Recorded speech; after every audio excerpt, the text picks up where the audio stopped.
Chen Wei pushed open the mahogany door of his family's estate, his arm wrapped possessively around a woman in a crimson dress. Beside him, Maya, his mistress, laughed too loudly at something he'd whispered. In the garden courtyard, his wife Lin sat on a stone bench, embroidering tiny flowers onto silk. 7 months pregnant, she moved the needle with delicate precision, her belly round beneath loose cotton robes. She looked up as they entered, her face serene as still water. "Lin," Chen Wei said, his voice carrying that familiar tone of dismissive patience. "Maya will be staying in the East Wing. Indefinitely." Lin set down her embroidery. "I see. Don't cause trouble," he continued, mistaking her calm for weakness. "You're too fragile in your condition. Maya can help manage the household. You need rest." He'd been saying such things for months now, ever since her pregnancy began showing. Too weak to attend business dinners, too delicate to travel, too breakable to possibly understand his needs. He'd grown bold in his assumptions, convinced the gentle woman he'd married was made of porcelain and silence. Maya smirked, examining the courtyard like she was already its mistress. "What a quaint little garden. We'll have to modernize." Lin folded her hands over her belly, where the baby kicked vigorously. "The garden has been here for 300 years. "Exactly," Maya laughed.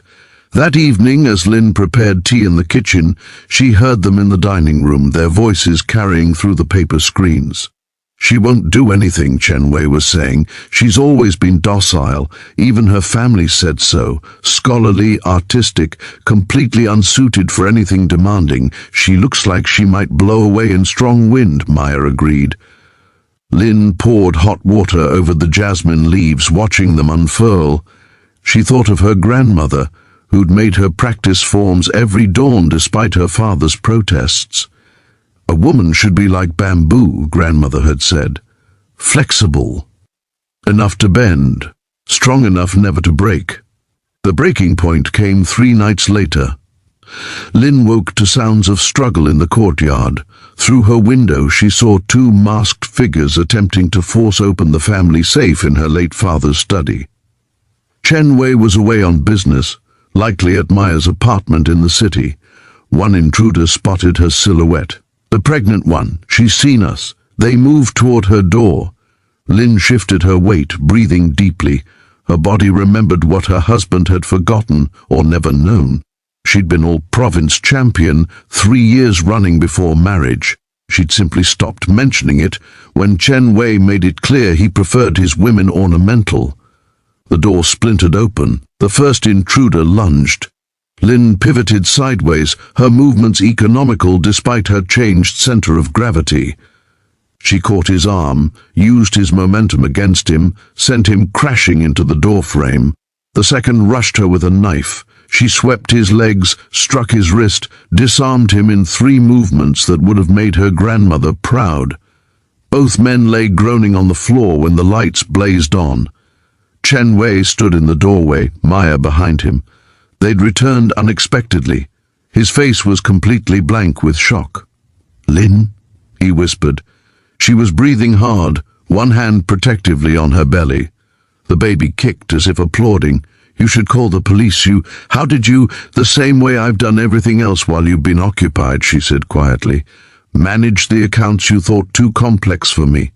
Negotiated with the suppliers you said would intimidate me. Kept this household running while you brought another woman into it." Maya had gone pale. "You thought I was weak," Lin continued, meeting her husband's eyes. "You decided I was porcelain because I was kind. Because I didn't fight you when you pulled away. Because I chose patience over confrontation." She paused. "But there's a difference between unable and unwilling.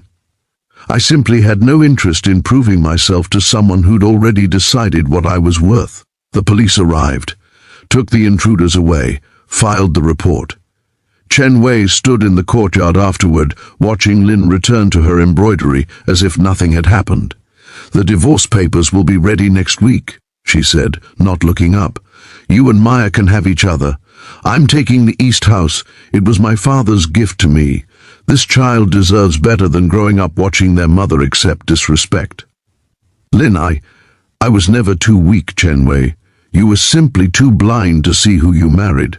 She finished the flower she was stitching, a lotus, symbol of strength rising from muddy water, and smiled at her work. Somewhere deep inside her, the baby kicked again. She could already imagine teaching them years from now be like bamboo, flexible enough to bend, strong enough never to break.